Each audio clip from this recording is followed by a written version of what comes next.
গীতমালা 21 number গীতৰ আৰম্ভণিৰ 1 পদৰ পৰা 6 পদলৈ। হে জিহুৱা, তোমাৰ শক্তিত ৰজাই আনন্দ কৰে। তোমাৰ পৰিত্ৰাণত তেওঁ কেনে উল্লাসিত হয়। তুমি তেওঁৰ মনৰ বাঞ্ছা পূৰ কৰিলা। তেওঁৰ ওঠৰ প্ৰাৰ্থনা সম্ফল নকৰাকৈ নাথাকিলা। কিয়নো তুমি নানা মংগলৰ আশীৰ্বাদেৰে তেওঁৰ সন্মুখত উপস্থিত হ'লা। তুমি তেওঁৰ মূৰত নিভাজ সোণৰ কিৰীটি দিলা। তেওঁ তোমাৰ পৰা দীৰ্ঘায়ু খুজিলে, তুমি তেওঁক তাক দিলা। অনন্তকালৰ নিমিত্তে তুমি তেওঁক পৰমায়ু দিলা। তোমাৰ পৰিত্ৰাণত তেওঁ মহা গৌৰৱান্বিত হয়। তুমি তেওঁৰ ওপৰত মৰ্যাদা আৰু প্ৰতাপ ৰাখিছা। কিয়নো তুমি তেওঁক চিৰকাললৈকে আশীৰ্বাদযুক্ত কৰিছা আৰু তোমাৰ সাক্ষাতে তেওঁক আনন্দেৰে আনন্দিত কৰিছা।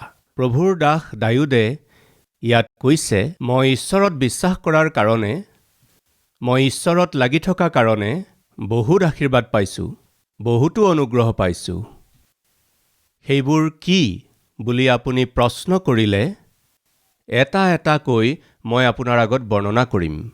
এইদৰে কোৱাৰ নিচিনাকৈ দাউদে লিখিছে, আপুনি ঈশ্বৰৰ ওপৰত বিশ্বাস কৰিলে, তেওঁত নিৰ্ভৰ কৰি থাকিলে কেনেকুৱা ধৰণৰ আশীৰ্বাদ, কেনেকুৱা ধৰণৰ ঐশ্বৰ্য পাব। আমাৰ বহুতৰে মনৰ এটা অভিপ্ৰায় হৈছে, মই ঈশ্বৰত বিশ্বাস কৰোঁ, কিন্তু ঈশ্বৰে মোক একোকে দিয়া নাই। ঈশ্বৰৰ আগত প্ৰাৰ্থনা কৰোঁ, কিন্তু ঈশ্বৰে মোৰ প্ৰাৰ্থনাবোৰৰ উত্তৰ দিয়া নাই। আশা কৰি আছোঁ, কিন্তু এতিয়ালৈকে পোৱা নাই বুলি বহুতে কয়। এজন ব্যক্তিৰ আগত আধা ভৰি থকা গাখীৰৰ গ্লাছ এটা, কাঁচৰ গ্লাছ এটা সেই ব্যক্তিৰ হাতত দিয়া হ'ল। আধা গ্লাছ গাখীৰ থকা সেই গ্লাছটো দি তেওঁক সুধিলে, তুমি কি দেখিছা ইয়াত? গ্লাছটোৰ আধাখিনি খালী দেখিছা নে গ্লাছটোৰ আধাখিনি গাখীৰ দেখিছা? তুমি কি দেখিছা? এই বুলি প্ৰশ্ন কৰিলে। তেতিয়া তেওঁ কি বুলি উত্তৰ দিলে জানেনে? আপুনি কি বুলি ক'ব কওকচোন? আপোনাৰ হাতত কাঁচৰ গ্লাছ এটা আছে, আধাখিনি খালী হৈ আছে, আধাখিনি ভৰি আছে। আপুনি তাত কি দেখিব? আধাখিনি ভৰি থকা কাঁচৰ গ্লাছটো দেখিব। তাত সন্তুষ্ট আপুনি হ'বনে? নে গ্লাছটো আধা খালী হৈ আছে বুলি কান্দিব? কি কৰিব? সেই ব্যক্তিগৰাকীয়ে এটা হাঁহি উঠা উত্তৰ দিলে। কি কৈছিল জানেনে? না মই আধা খালী দেখিছোঁ, না আধা ভৰা দেখিছোঁ। মোৰ হাতত যে এই কাঁচৰ গ্লাছটো আছে, সেইটোৱে মোলৈ যথেষ্ট। তেওঁ কি কৈছে? কাঁচৰ গ্লাছটোৱে যথেষ্ট। সেয়া আধা ভৰা হৈ থাকক বা আধা খালী হৈ থাকক। মই ভৱিষ্যতত বিশ্বাস কৰোঁ, এদিন নহয় এদিন এই পাত্ৰটো ঈশ্বৰে পৰিপূৰ্ণ কৰিব। আশাই আমাৰ জীৱনত কি কৰে বুলি ক'লে, আমাৰ ভিতৰত ভৱিষ্যতৰ বিষয়ে আশা জন্মায়। আজি মোৰ পাত্ৰটো আধা খালী হৈ আছে বুলি কান্দিব পাৰে, নাইবা আধাহে আছে বুলিও কান্দিব পাৰে, নাইবা অন্তত পাত্ৰটো মোৰ হাতত আছে। অহাকালি এই পাত্ৰটো ভৰাই তুলিব পৰা ঈশ্বৰ আছে। সেই ঈশ্বৰজনৰ ওপৰত মোৰ ভৰসা আছে। কোনোবা এদিন এই পাত্ৰটো পূৰ্ণ হৈ উপচি পৰাকৈ ভৰিব। সেই বিশ্বাস মোৰ আছে। প্ৰিয় ভাই ভনীসকল, ঈশ্বৰৰ ওপৰত বিশ্বাস কৰাৰ দ্বাৰা আপুনি লাভ কৰা আশীৰ্বাদ কি? আপোনাক লিখিবলৈ ক'লে কি লিখিব? কিমান লিখিব? আমাৰ মাজৰ বহুতৰে জীৱনত এটা দুৰ্বলতা কি জানেনে? পাহৰি যোৱা। কি হয়? পাহৰি যোৱা। কাৰোবাক 10 টকা এটা দিলে আমি পাহৰি নাযাওঁ। কাৰোবাক অকণমান সহায় কৰিলে আমি নাপাহৰোঁ। কিন্তু আন কোনোবাই আমাক সহায় কৰিলে বৰ সহজতে পাহৰি যাওঁ।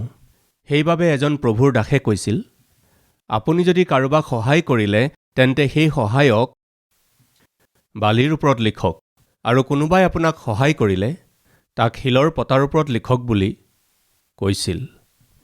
আমাৰ সকলো ওলোটা নহয় জানো? আমি যদি কাৰোবাক সহায় কৰি পালোঁ, তাক আমি শিলৰ ওপৰত লিখোঁ, নমৰালৈকে নাপাহৰোঁ। কিন্তু কোনোবাই আমাক সহায় কৰিলে সেই কথা আমি মনতেই নাৰাখোঁ। প্ৰিয় ভাই ভনীসকল, আপোনালোকে কৰা সহায়ৰ কথা বালিৰ ওপৰত লিখক।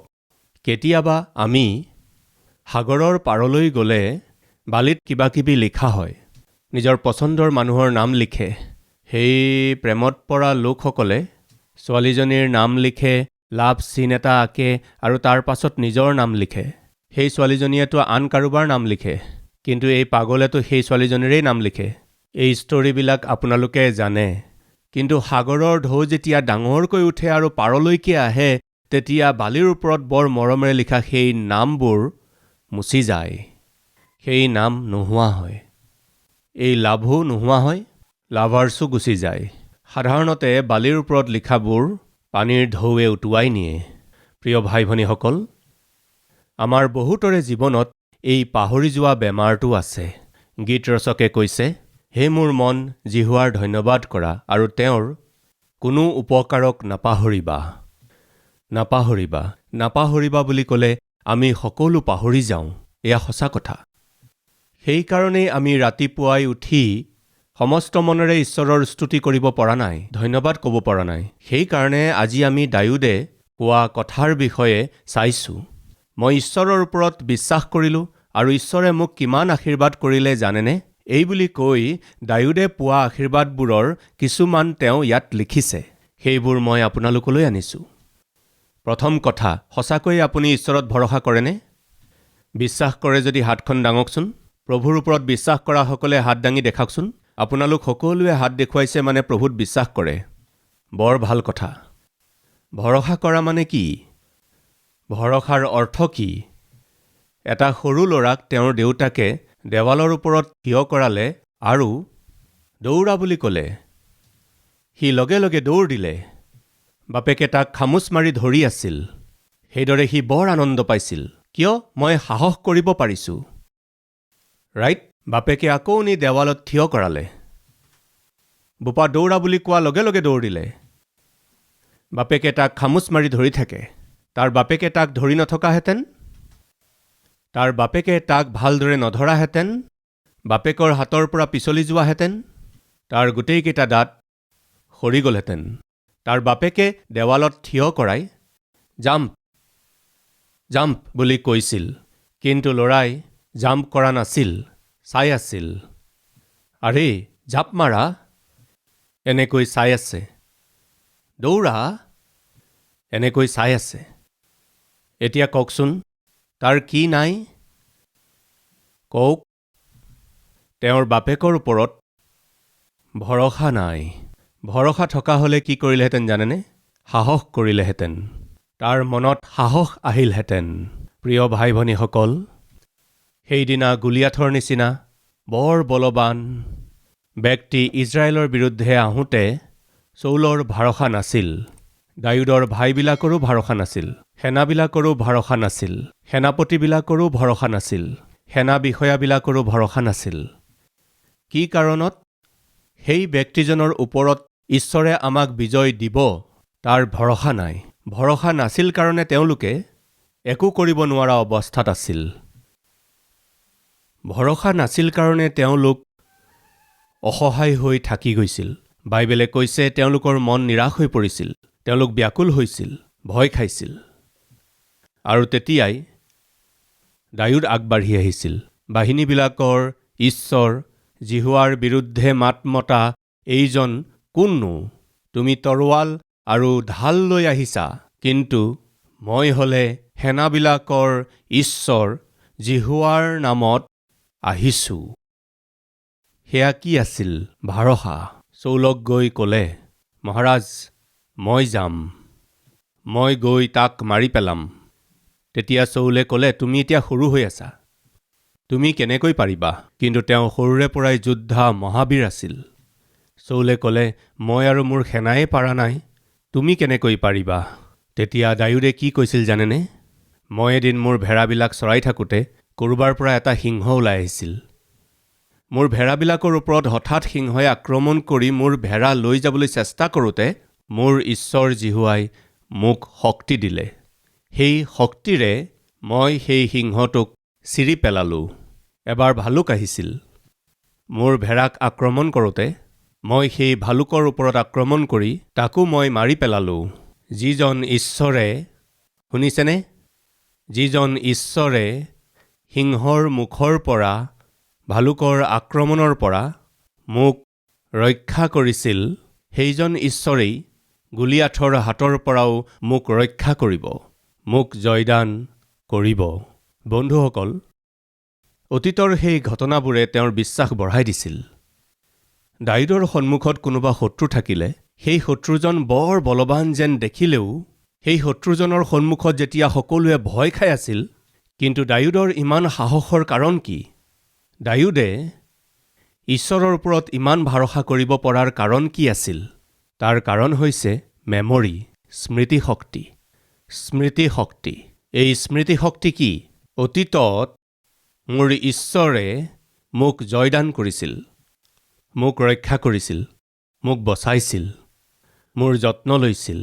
আকৌ এবাৰ মনত পেলাই দিছোঁ, আমাৰ জীৱনত আমি ঈশ্বৰৰ ওপৰত যিমান ভৰসা কৰিব লাগে সিমান কৰিব পৰা নাই কিয়? যি সময়ত আমি ভৰসা ৰাখিব লাগে সেই সময়ত পৰা নাই কিয়? কোনেও সহজতে মানি ল'ব নোৱাৰা আচৰিত কাৰ্য আৰু বিজয় আমি দেখিবলৈ পোৱা নাই কিয়? ইয়াৰ কাৰণ হৈছে আমাৰ স্মৃতিশক্তি বেয়া। সাধাৰণতে আপোনাৰ আগত সমস্যা থাকিলে, সাধাৰণতে শয়তানে যেতিয়া আপোনাক প্ৰত্যাহ্বান জনায়, সেই সমস্যা আৰু সেই প্ৰত্যাহ্বান আপোনাৰ শক্তিতকৈ অধিক হ'ব পাৰে। শয়তানে কৰা কামবোৰ কেনেকুৱা জানেনে? অতীতত ঈশ্বৰে আপোনাক যেনেকৈ বচাইছিল, তেওঁ কেনেকৈ আপোনাৰ যত্ন লৈছিল, আপোনাক কেনেকৈ তেওঁ ৰক্ষা কৰিছিল, আপুনি সাহস কৰিব পৰাকৈ ঈশ্বৰে কেনেকৈ আপোনাক থিয় কৰালে, আপোনাক পাহৰাবলৈ চেষ্টা কৰে। অতীতত ঈশ্বৰে কৰা আচৰিত কৰ্মবোৰ যাতে আপোনাৰ মনত নপৰে তাৰ চেষ্টা কৰে। যি সময়ত আপুনি অতীতৰ কথা পাহৰি যায়, সেই সময়তেই ভৱিষ্যতৰ সন্মুখীন হ'বলৈ আপুনি শক্তি সহজতেই হেৰুৱাই পেলায়। বুজি পাইছেনে আপুনি? আপুনি আজি হয়তো বেমাৰত পৰি আছে। মোৰ কি হ'ব বুলি হয়তো ভয়তে আপুনি কঁপি আছে। হয়তো আজি আপুনি আৰ্থিক অনাটনত পৰিছে। এই ধাৰ কেনেকৈ মাৰিম বুলি হয়তো চিন্তাত ভয় খাইছে। হয়তো আজি পাৰিবাৰিক সমস্যাৰ মাজেৰে গৈ আছে। মোৰ পৰিয়ালৰ কি হ'ব বুলি হয়তো ভয় খাই আছে। এনেকৈ ভয় খোৱাৰ, এনেকৈ ব্যাকুল হোৱাৰ, এনেকৈ ভয় খোৱাৰ কাৰণ মই কওঁনে? অতীতত ঈশ্বৰে কৰা মংগলসমূহ আপুনি একেবাৰে পাহৰি পেলাইছে। আজি এই বাৰ্তা শুনি থকা ভাই ভনীসকল, আপোনাৰ সমস্যা যেনেকুৱাই নহওক, যিমানেই জটিল নহওক, মোৰ আপোনাৰ প্ৰতি প্ৰশ্ন, আপুনি তেনেকুৱা সমস্যাৰ সন্মুখীন আগতে হৈছিলনে? আৰ্থিক সমস্যাত পৰিছে, নহয় জানো? অতীতত তেনেকৈ আৰ্থিক সমস্যাত পৰোঁতে ঈশ্বৰে আপোনাক সহায় কৰিছিল নে নাই? মই সুধিব খুজিছোঁ প্ৰিয় ভাই ভনীসকল, আপোনালোকৰ কোনোবা আৰ্থিক সমস্যাত পৰি আছে নেকি? হাত দাঙি দেখুৱাওকচোন। ৰাইট। অতীতত আপুনি আৰ্থিক সমস্যাত পৰোঁতে ঈশ্বৰে আপোনাক সহায় কৰিছিলনে? যিসকলক সহায় কৰিছিল হাত দাঙকচোন। গতিকে আমি আৰাধনা কৰা ঈশ্বৰজন কোন? অতীতত আপোনাক যিয়ে সহায় কৰিলে, যিজনে অসম্ভৱক সম্ভৱ কৰিলে, সেইজন ঈশ্বৰেই। এতিয়া আপোনালোকে হাত ওপৰলৈ তুলি কৈছে যে আমি আৰ্থিক সমস্যাৰ মাজেৰে গৈ আছোঁ। আপোনালোকক আকৌ সহায় কৰিবলৈ মোৰ ঈশ্বৰ যুগুত আছে। কোনোবা বেমাৰ আজাৰত আক্ৰান্ত হৈ আছে নেকি? ওপৰলৈ হাত তুলি দেখুৱাওকচোন। ৰাইট। আজি আপুনি বেমাৰত পৰি আছে নহয়? আগতে কেতিয়াবা অতীতত আপুনি বেমাৰত পৰোঁতে ঈশ্বৰে আপোনাক দয়া কৰি সুস্থ কৰিছিলনে? সতীশ কুমাৰক ঈশ্বৰে কেইবাবাৰো সুস্থ কৰিছিল। সেইকাৰণে আজি মই ইয়াত থিয় হৈ বাক্যৰ পৰিচৰ্যা কৰিব পাৰিছোঁ। ঘণ্টা ঘণ্টা ধৰি বাক্য প্ৰচাৰ কৰিছোঁ। বছৰৰ পিছত বছৰ, প্ৰায় বিগত 30 বছৰ ধৰি বাক্য প্ৰচাৰ কৰিবলৈ এই মহান সুযোগ এই অধম সেৱকক দান কৰিছে, যাৰ ফলস্বৰূপে এবাৰ মই যেতিয়া থিয় হৈ ঈশ্বৰৰ বাক্য প্ৰচাৰ কৰি আছিলোঁ, মোৰ কঁকালৰ বিষ এটা আৰম্ভ হ'ল। কঁকালৰ সেই বিষটোৰ কাৰণে বহাৰ পিছত উঠিবলৈ চেষ্টা কৰোঁতে উঠিব পৰা নাছিলোঁ।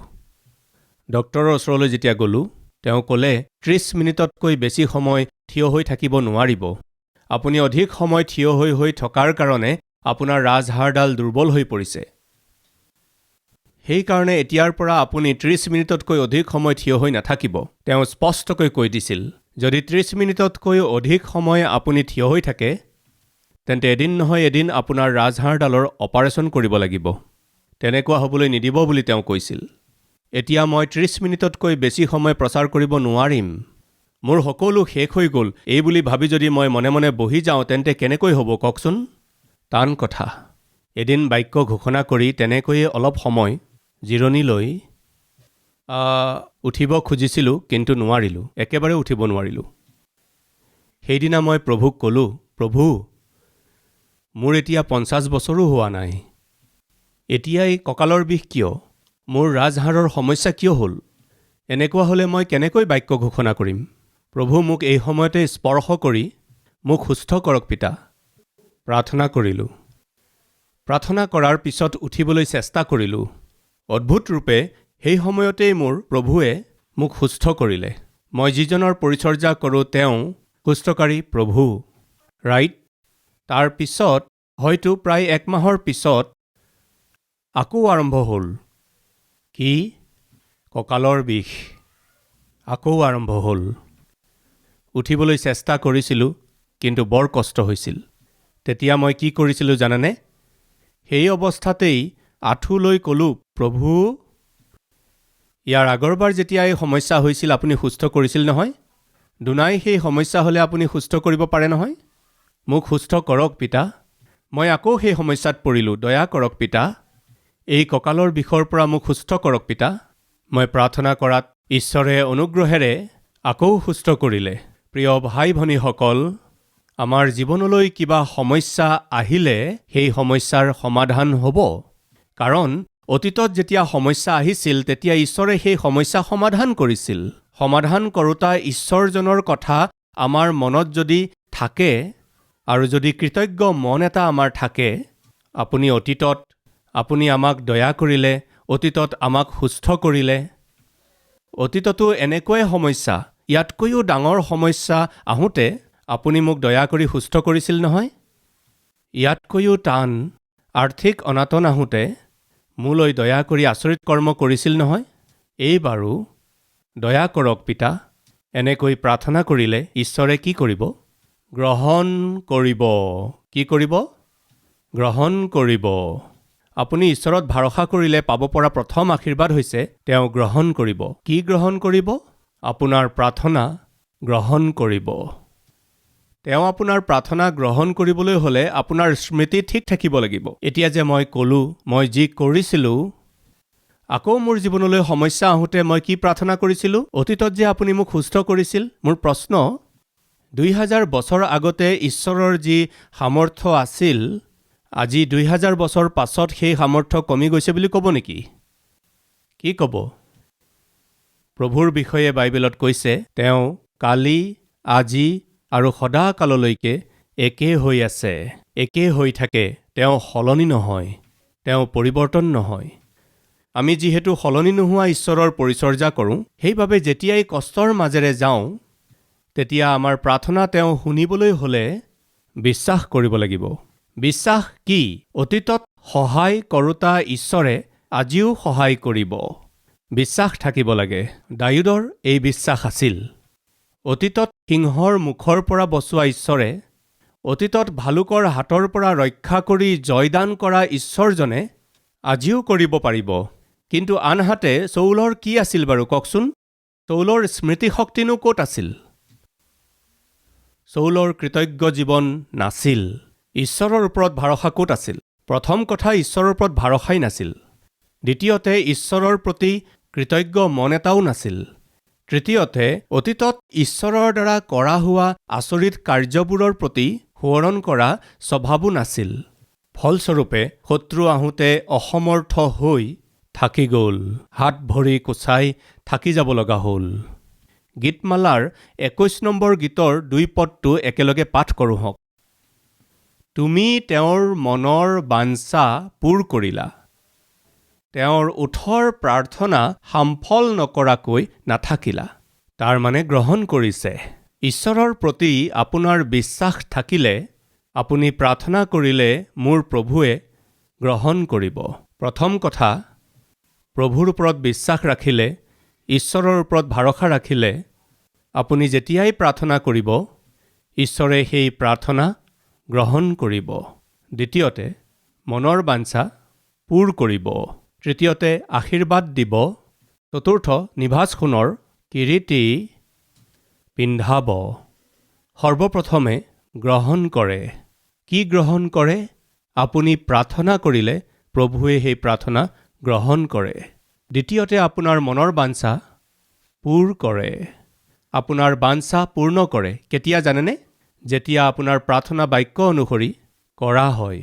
আপুনি যেতিয়া প্ৰাৰ্থনা কৰে আৰু কিবা খোজে তেতিয়া প্ৰথমে জানিব লাগে যে আপুনি বাক্য অনুসৰি খুজিছেনে নাই।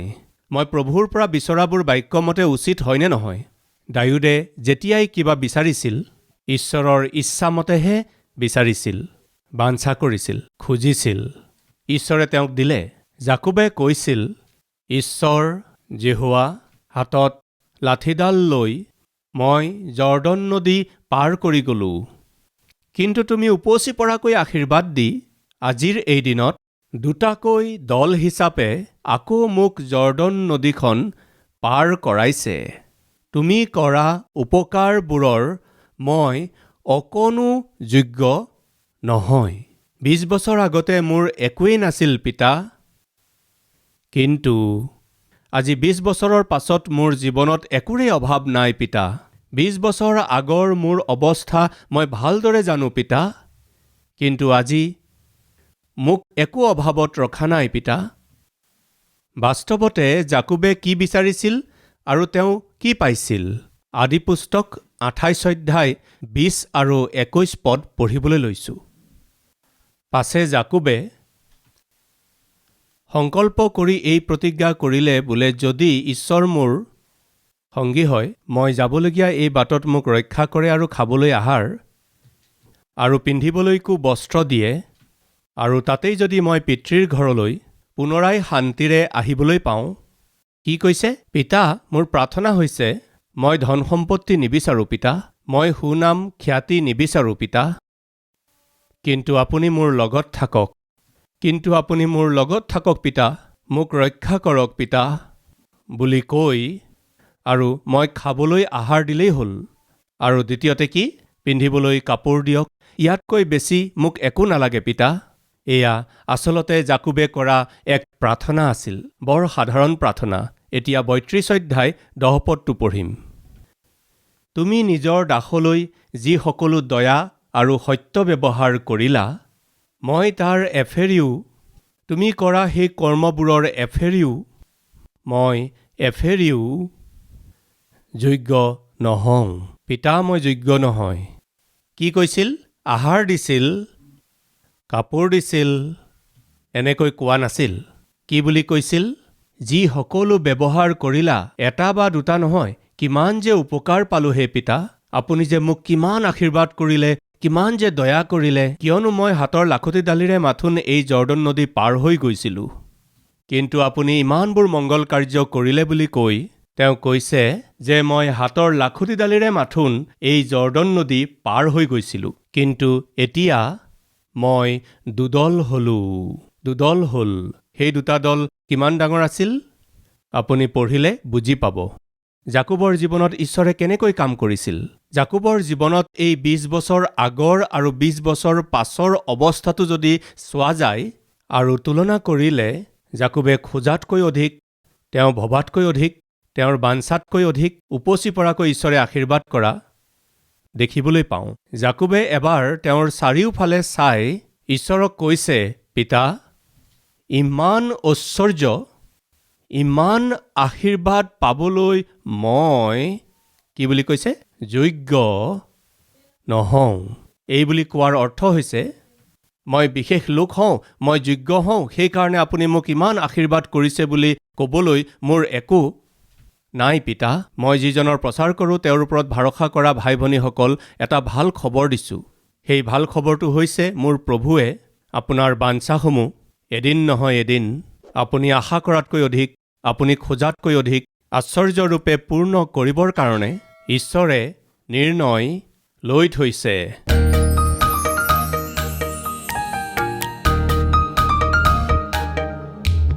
মহান পবিত্ৰ আমাৰ প্ৰিয় স্বৰ্গীয় পিতৃ ঈশ্বৰ, আজি এই প্ৰাৰ্থনাত সহভাগী হোৱা লোকসকলৰ প্ৰতিজনকে পিতা আশীৰ্বাদলৈ সলনি কৰি দিয়ক।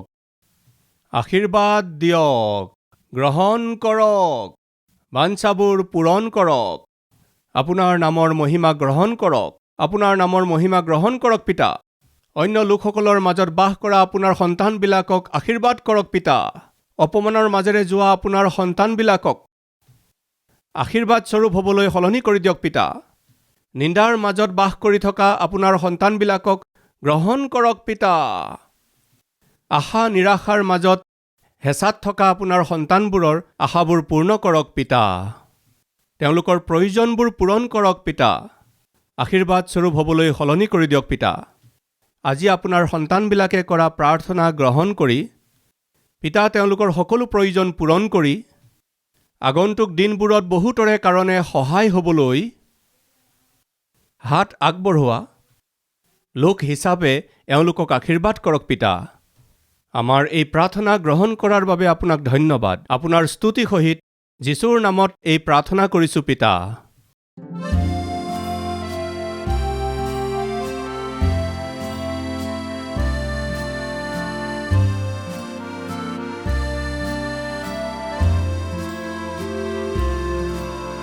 हमारा address Calvary, post box number 30, Kukatpally, Hyderabad 72।